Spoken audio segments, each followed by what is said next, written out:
The courtroom was the same as it always was. Cold, sterile, buzzing faintly with the quiet shuffling of papers and the low murmur of waiting cases. No one looked twice when the bailiff opened the side door and guided an elderly man in handcuffs to the defendant's bench. His coat was military-issued, though faded now, the patches worn smooth by time. His frame was thin, almost swallowed by the jacket that hung on his slumped shoulders. His eyes stayed downcast as he shuffled in, one foot dragging slightly behind the other. Old injuries, maybe, or maybe just life. Name? The clerk asked flatly, not even looking up. The man raised his head just enough to speak, voice rough and quiet. Mason Quinn, Sergeant, United States Marine Corps. A few people glanced up, faintly curious, but no one connected the name to anything meaningful. To most, he was just another transient, a weathered relic lost in the machinery of the city's legal system. Even the prosecutor didn't flinch. A young man in an expensive suit, he adjusted his tie and began the charges, like he'd rehearsed them 100 times. Disturbance of peace, trespassing, resisting arrest, same script, different name. The story, as he told it, was simple. Mr. Quinn had been loitering behind a downtown cafe. Again, he'd been warned multiple times. The owner had filed complaints. Officer Reynolds arrested him at 11:45 p.m. after he refused to leave the premises. Simple, clean, case closed. What the prosecutor didn't say, what didn't make it into the official language, was that Mason hadn't been causing trouble. He hadn't panhandled, hadn't approached customers. He'd just been sitting by the dumpster, near the warm exhaust vents from the kitchen, finishing the half of a sandwich someone inside had quietly handed him. But that's not what gets recorded. That's not what makes it into the file. Mason didn't argue, didn't raise his voice. He just stood there as the prosecutor continued, staring at the floor with the blank, resigned expression of someone who'd learned long ago that the world wouldn't hear his side anyway. And behind the bench, Judge Olivia Parker listened, her expression unreadable. At first she seemed focused only on procedure, scribbling notes, reviewing the folder handed to her minutes earlier. But something shifted. A pause. Her pen stopped moving. Her brows drew together ever so slightly. Her hand, once steady, now lingered over a particular page in the file. The courtroom went on, unaware, but inside her chest something sparked faint, then growing. That name, Mason Quinn. She knew that name. She glanced again at the file. The date, the rank, the unit. No, it couldn't be. Outside, December winds pressed against the courthouse windows. Inside, time seemed to freeze for Judge Parker. Her breath hitched. It had been 20 years. But some things, some names, you never forget. Judge Olivia Parker had presided over hundreds, maybe thousands of cases in her 2-decade career. She had sentenced gang leaders and first-time offenders, listened to stories soaked in grief and desperation, and kept her emotions tightly leashed through it all. But this moment, this name, was different. She stared at the folder in front of her, every sound around her now muffled like cotton in her ears. The page she held trembled slightly, though her hands were usually steady as stone. Mason Quinn. It wasn't a name you just stumbled across, not if you knew where it came from.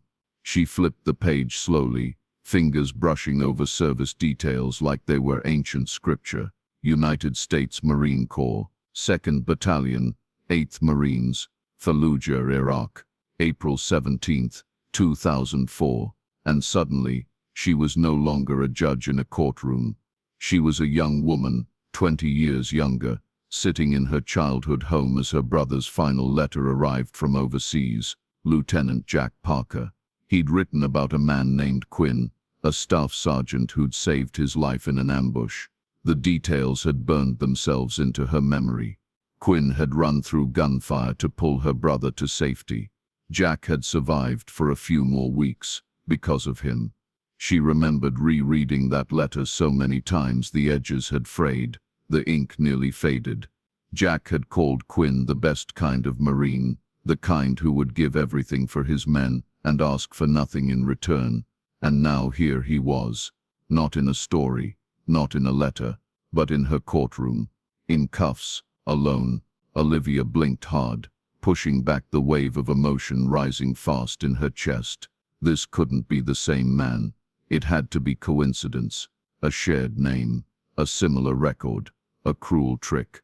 But then she saw it, a silver star, awarded for valor during an unnamed operation in April 2004. That date again, that city, that man. The courtroom noises returned in fragments. Someone coughing, shoes shifting, the prosecutor still talking, but Olivia barely heard it. She took a slow breath, trying to collect herself. She peered over her half-moon glasses and looked at the man, really looked at him. Time had etched deep lines into his face. His hair was more salt than pepper. He was gaunt, worn down by the years. But behind those eyes, something familiar flickered. She leaned forward, clearing her throat. "Mr. Quinn, do you have legal representation today?" He glanced up, confused. "No, Your Honor." The public defender was absent. Just as well. Olivia studied him in silence. Her voice softened just a fraction. "Would you like to make a statement on your own behalf?" Mason's voice was a dry whisper, weathered from disuse. "No excuses, Your Honor. Just trying to stay warm." His words struck like a punch to the gut. "Any particular reason you chose that location?" she asked, her voice as neutral as she could manage. He hesitated. "Jimmy, the cook, sometimes leaves food. Known him since he was a kid. His father served with me." And then, the clincher. "Your military service, Mr. Quinn?" she asked carefully. He sat straighter without meaning to muscle memory born from decades of discipline.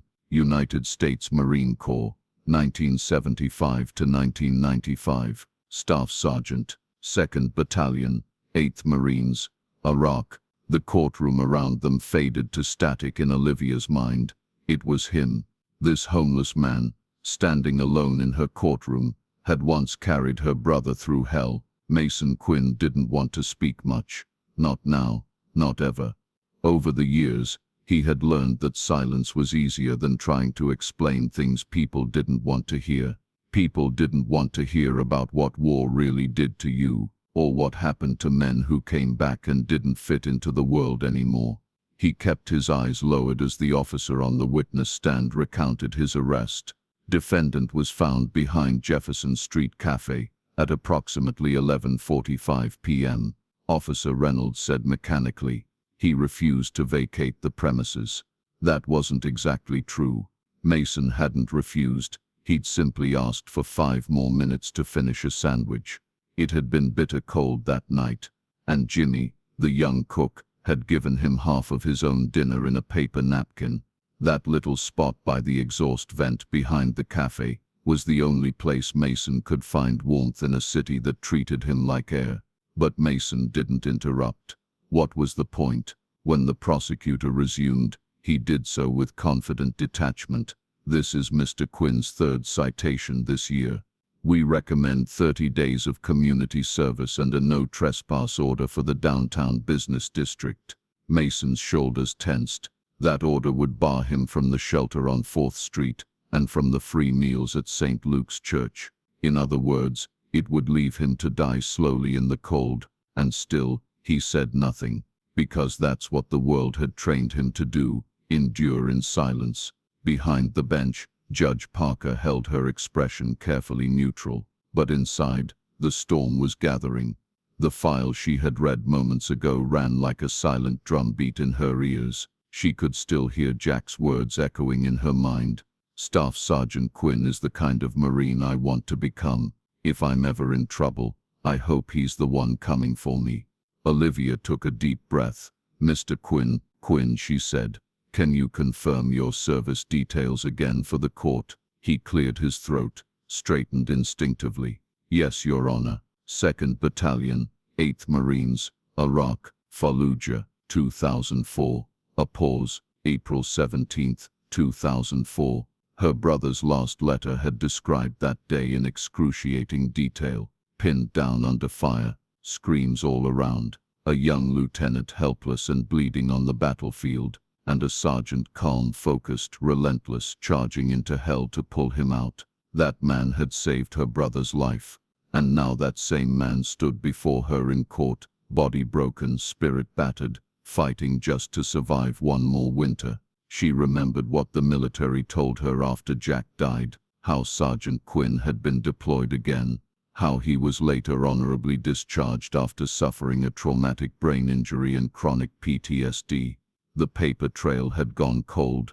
He had vanished from the system like too many before him. Until now, he hadn't vanished. He had simply been left behind. But not anymore. As Olivia looked at him, really looked, she didn't see a criminal. She didn't see a homeless man. She saw a Marine, one who had carried more weight than anyone ever should, and had done so without asking for recognition or thanks. She saw the ghost of Fallujah, and he was still standing. Just as Judge Parker was preparing to respond, the sound of the courtroom doors creaking open cut through the stillness. Everyone turned. A sharply dressed man in a tailored navy blue suit strode confidently down the aisle, a leather briefcase in one hand. His polished shoes echoed across the floor like they belonged in a different world than the one Mason Quinn occupied. He approached the public defender's table, vacant due to a scheduling conflict, and placed his briefcase neatly on top. Then, with the calm authority of someone used to commanding rooms, he addressed the court. "Your Honor, Alexander Rossi for the defense. I apologize for the abrupt entrance. I've been retained to represent Mr. Quinn." Mason blinked, stunned. He had no idea who this man was. He certainly hadn't hired anyone. He didn't have a dime to his name. Judge Parker's eyes narrowed. "This is highly irregular, Mr. Rossi. The court was not notified of this representation. It's a very recent development," Rossi said smoothly. "I would like to request a brief recess to confer with my client." A pause. Olivia studied Rossi closely. To anyone else, it was just a lawyer arriving late, but to her, it wasn't that simple, because she recognized that name, Rossi. Alexander Rossi had been her late husband's law partner, and one of her family's oldest friends. She didn't respond immediately. Her judicial mask held firm, but behind her calm expression, her thoughts raced. The courtroom waited. Mason stood in dazed silence. Finally, she gave a single controlled nod. "The court will take a 15-minute recess." She stood and left the bench. The bailiff called for recess. Conversations buzzed, but Mason just stood there, frozen. He turned toward Rossi, voice low, confused. "I don't have money for a lawyer." "You don't need any," Rossi replied gently. "My firm is handling your case pro bono." Mason's eyes narrowed slightly. "Why?" Rossi paused, then gave the kind of answer that carried more weight than any legal argument. "Because there are debts in this world that go far beyond money." In her chambers, Olivia removed her glasses with shaking hands. For 2 decades she'd buried the ache of her brother's loss beneath duty, decorum, and the black robe she wore every day. But now fate had opened a door she never expected. When Rossi entered, her composure cracked, just slightly. "Enough. It's him, Alex," she whispered, voice raw. "The Marine who saved Jack." Rossi's face went pale as he processed the revelation. "Mason Quinn.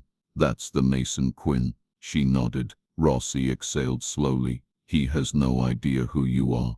"No," Olivia replied. "He wouldn't recognize me. I was in law school when Jack died. I changed my name after I married Thomas. He doesn't know." They sat in stunned silence for a moment. Two people tethered to a man who had been a hero, and then forgotten. Rossi finally spoke. "What are you going to do?" Olivia looked down at her trembling hands, then back up. "I'm not letting him slip away again." The heavy door to Judge Olivia Parker's chambers clicked shut behind Alexander Rossi, sealing them off from the courtroom's chaos. The silence between them was no longer professional. It was personal. Decades of grief, of unanswered questions, hovered like ghosts in the room. Without speaking, Olivia walked to her desk, opened a side drawer and carefully pulled out a small worn leather photo frame. She held it for a moment, then passed it to Rossi. Inside was a faded photograph of a young man in marine dress blues, arms slung proudly around a woman who looked barely out of college. Both of them were beaming. That was the day Jack was commissioned, Olivia said softly. The last time I saw him before Iraq. Rossi looked at the picture with reverence. He looked just like his father. More than you know, Olivia whispered. Beside the photo, she laid down a letter, aged, the edges curled and soft from being handled too many times. Rossi didn't need to read it. He recognized the handwriting from the dozens of letters Jack had sent home over the years. This was the last one, Olivia said, her voice fragile. He wrote about a firefight outside Fallujah, about a staff sergeant who ran through open fire to drag him to safety. Quinn was his name. She paused, staring at the letter, as if it could pull Jack back through time. And now that man is standing in my courtroom, cold, alone, no one recognizing him for what he did. Rossi's voice was thick with disbelief. The same man who saved your brother's life is being charged for trying not to freeze to death behind a cafe. Olivia nodded. After the funeral, I tried to track Quinn down. I wrote letters, called old units, but the Marine Corps said he'd redeployed. Later they told me he'd been discharged due to PTSD and a brain injury. Then, nothing. He disappeared. He didn't disappear, Rossi said quietly. The system did. He reached into his own file and pulled out a single sheet, his handwritten notes from a brief conversation he'd had with Mason during the recess. His wife left while he was overseas. His VA benefits got buried in bureaucracy. He worked construction until the injuries caught up. After that, job loss, homelessness. You know the rest. Olivia closed her eyes, grief pooling just behind her lashes. He carried my brother out of hell, she whispered, and for that he's been forgotten by the world. Rossi placed the photo and letter gently back on her desk. What are you going to do? He asked again. Olivia straightened, her expression hardening with resolve. I'm going to do what Jack would have done, she said. No one gets left behind. Back in the courtroom, the noise returned to a low hum, papers rustling, a few whispers from the gallery, the steady tap of a bailiff's pen against a clipboard. But for Mason Quinn, time moved differently. He sat quietly at the defendant's table, eyes forward but distant, not distracted, just not here, because Mason wasn't in a courtroom. He was somewhere else entirely, somewhere hot, loud, smoky. He could still hear the sharp pop of gunfire in the distance, the barking of orders, the cries of the wounded. He could still feel the searing heat of a battlefield, where every breath tasted like dust and adrenaline. That's what war does. It builds a second world inside you, one that never fully shuts off. He blinked and the room came back into view, the courtroom lights harsh and too white. The cold air stung more now after the memory. Across the aisle, Alexander Rossi returned to his seat beside him, his expression calm but observant. Mason glanced sideways.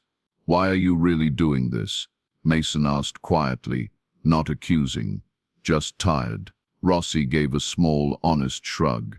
"Because the world doesn't get to forget men like you." Mason scoffed faintly under his breath. "The world already did." Rossi didn't reply. He just pulled a legal pad in front of him and waited. Meanwhile, in her chambers, Olivia made another call, this time to a name she hadn't spoken in years. "Colonel Matthews, this is Judge Olivia Parker." There was a long pause on the other end, then a warm, surprised voice. "Olivia, I haven't heard your voice since Jack's memorial. I know, and I'm sorry to call you out of the blue like this, but I need a favor, anything. There's a man in my courtroom today, Staff Sergeant Mason Quinn." Silence again. "I think you may already know who he is." "I do," the colonel said. "The Marine Corps has been trying to find him for years." She gripped the phone a little tighter.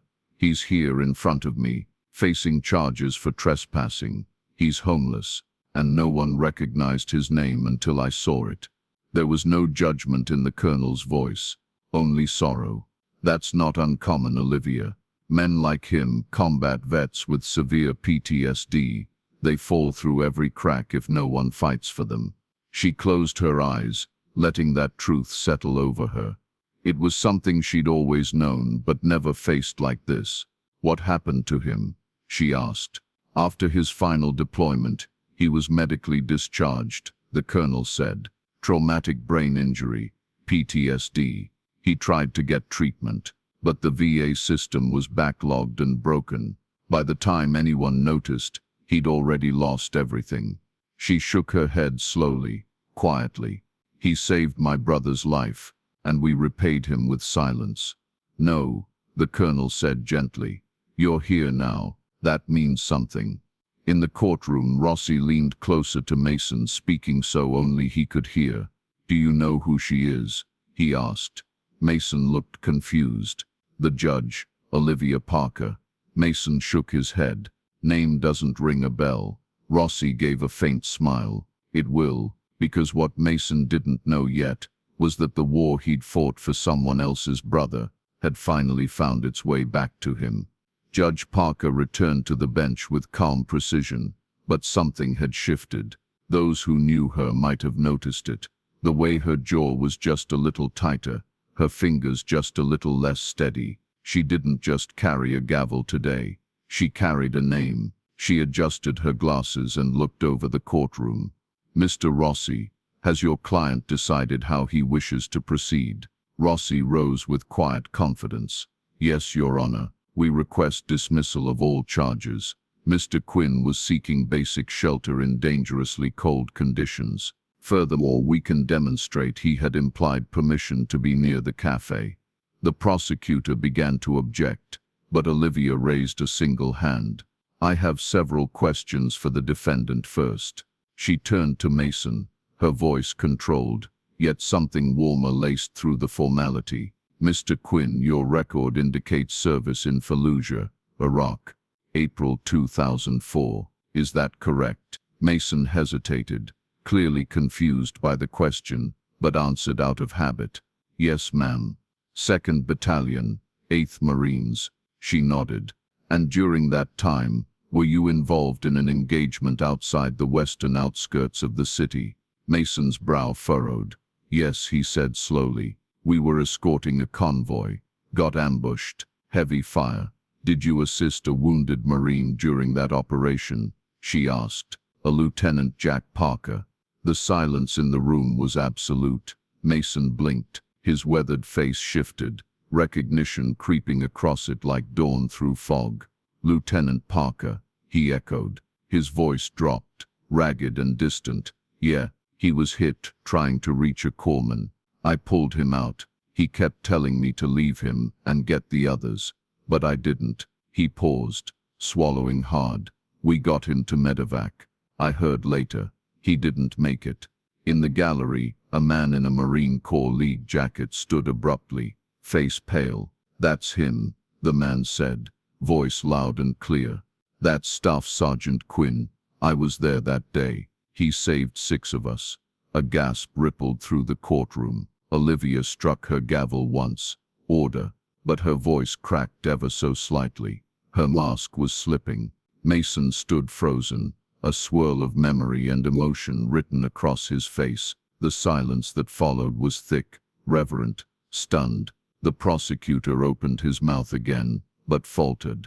Olivia looked at Mason, really looked, and saw not just a defendant, but a man who had once stood between death and the men he served beside.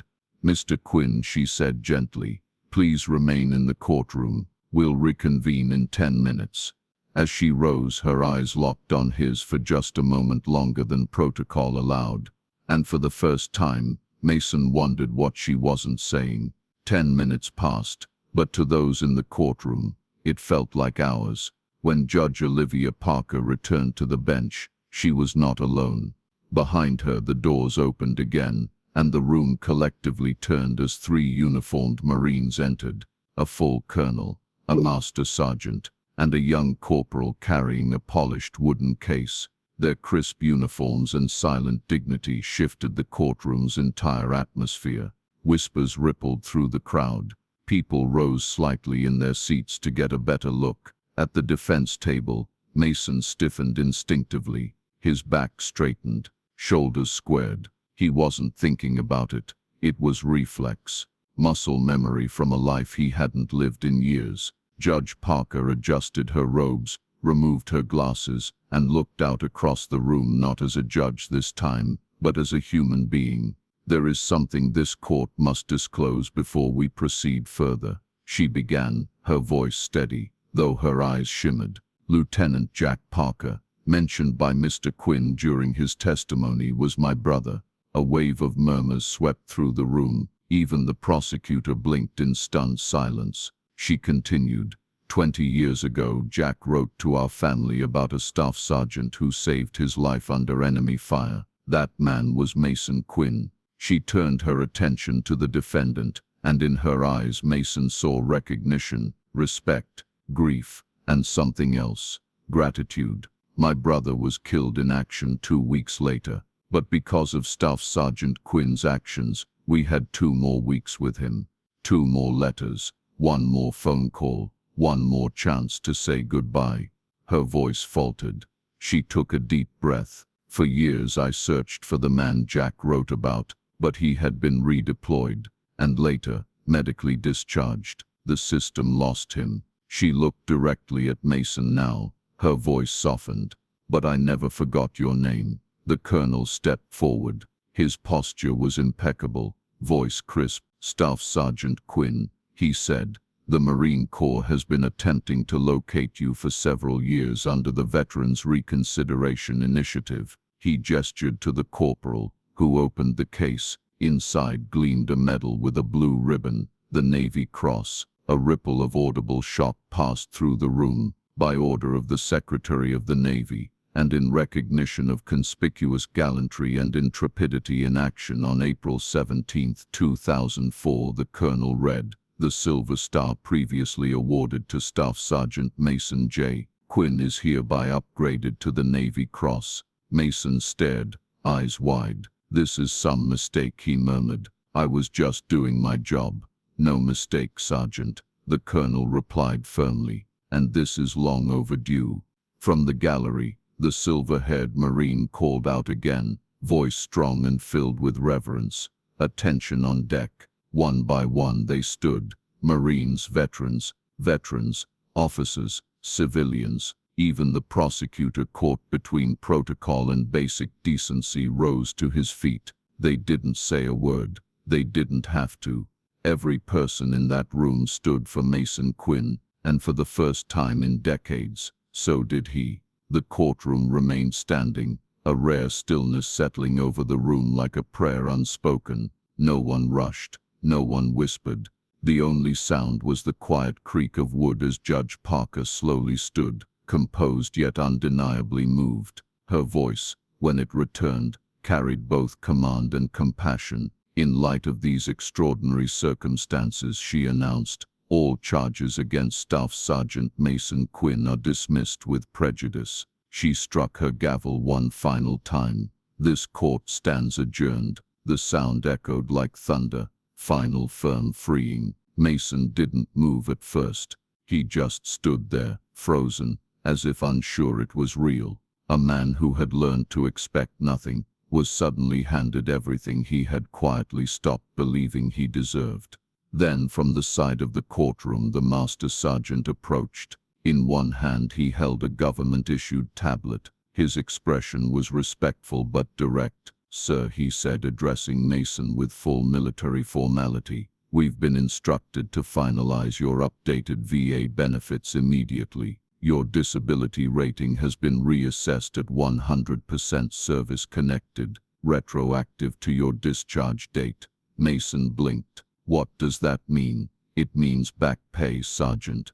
A full medical package, housing allowance, monthly pension, and education benefits, should you ever want to use them." The master sergeant paused. "It means stability, sir. It means you've finally been seen. Rossi stepped in beside them, and my firm will personally oversee the processing of every piece of paperwork. No more red tape, no more delays. From the back of the courtroom, Jimmy, the cafe cook, walked forward. Tears lined his eyes, his chef's apron still dusted with flour. My dad used to talk about a Marine who saved his whole unit. Told me, if you ever meet a Mason Quinn, you owe him everything. Jimmy extended a hand. Never realized it was you all this time. Mason took it, his grip firm though his hands trembled. Even the young prosecutor approached slowly. He removed his glasses, eyes uncertain. Sir, I had no idea. Please accept my apology for how this was handled. Mason nodded, not unkindly. You were just doing your job. But deep down something shifted. An ache that had lived quietly inside him for decades began to uncoil. Not because of pity, not because of ceremony, but because he'd finally been acknowledged. At last Judge Parker descended from the bench. She stood before him, not as the voice of the law, but as the sister of a man Mason had once pulled from the edge of death. You told Jack something, she said quietly, when you dragged him to safety. He wrote it in his letter. Mason's voice was barely above a whisper. No Marine gets left behind while I'm breathing. Olivia smiled gently, eyes glistening. Today, Sergeant Quinn, we fulfill that promise for you. 2 weeks later, Mason Quinn stood in front of a mirror in a modest apartment he still wasn't entirely convinced was real. The walls were clean, the floors weren't cold, the heater buzzed softly from the corner, and for the first time in years, the air smelled like warmth instead of exhaust or mildew. He looked older than he remembered. Time had carved its story into his face, but his back was straighter, his eyes steadier, and hanging on the wall behind him was something sacred, a display frame. Inside the Navy Cross, 2 purple hearts, his unit badge, and beside them, a neatly folded letter, retrieved by Rossi from a storage unit, auctioned off long ago, along with the rest of Mason's life. There was a knock at the door. Mason opened it cautiously, and found Judge Olivia Parker standing there. This time she wasn't wearing robes or reading glasses. She was just Olivia, a woman holding a small box in her hands. "May I come in?" she asked. Mason stepped aside. "Of course, Your Honor," she smiled.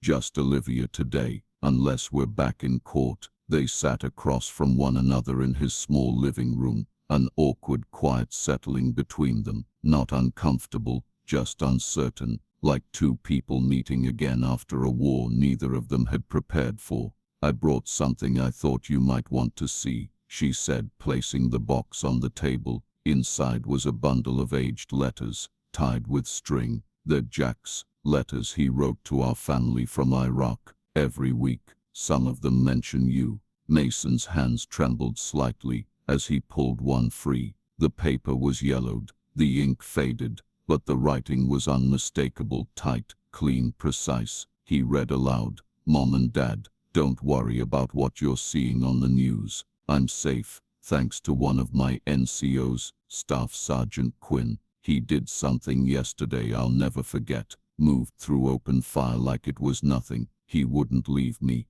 even when I ordered him to. Said, no Marine gets left behind on my watch." Mason stopped reading. His eyes had gone glassy. "He wrote about you often," Olivia said softly. "Said you were the kind of Marine he wanted to become." Mason nodded slowly. "He was a good officer, cared about his men. That's rare." Olivia looked around the apartment. "Simple but safe. After we lost Jack, I went to law school. I started the Veterans Court program, the housing initiative, all of it. It started because of what Jack wrote about you, about how we fail our heroes when they come home." Mason looked away, his voice quiet. "I'm no hero. You are to me," she replied. She hesitated, then added, "There's something else. The day Jack died, he volunteered for a patrol to track down insurgents targeting civilians. His last letter said he was trying to live up to your example." The words struck like a wave. Mason didn't respond immediately. He just stared at the letter in his hand.